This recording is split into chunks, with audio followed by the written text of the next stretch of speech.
Hai, Assalamualaikum dan salam sejahtera.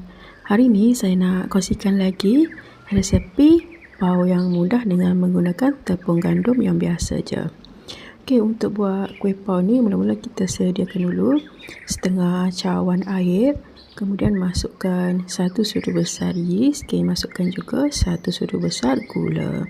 Tujuannya supaya yeast tu akan jadi lebih aktif bila dia ada gula. Kemudian kita kacau dan biarkan lebih kurang 5 minit. Barulah masukkan 2,5 cawan tepung gandum, sedikit baking powder dan juga 2 sudu besar minyak masak. Okey, semua bahan ni dah masukkan ke dalam mangkuk. Barulah kita uli. Okey, mula-mula ni saya uli dulu pakai sudik sebab dia masih lagi basah.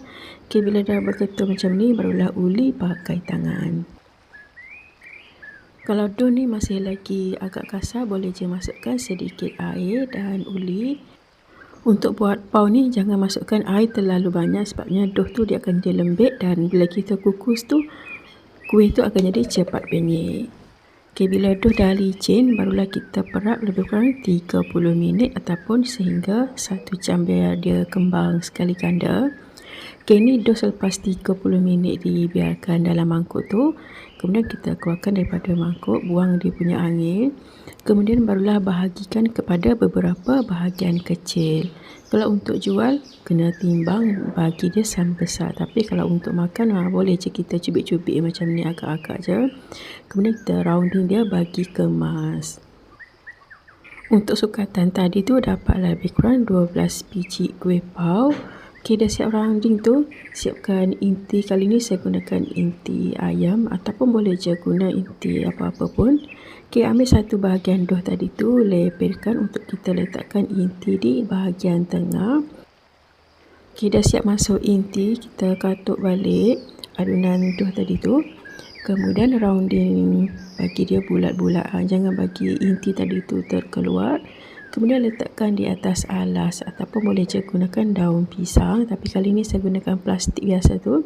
Kemudian gunting 4 segi macam ni. Okey, dah siap dah sebiji. Ulang lagi untuk dough yang seterusnya. Okey, ambil satu bahagian dough tu.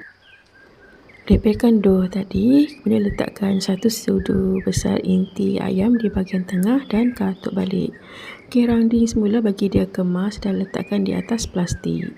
Okey, sebelum tu saya dah pun panaskan air dalam periuk pengukus bagi dia mendidih. Okey, bila dah mendidih tu pakai api yang kecil je. Kemudian kita kukus lebih kurang 5 minit macam tu.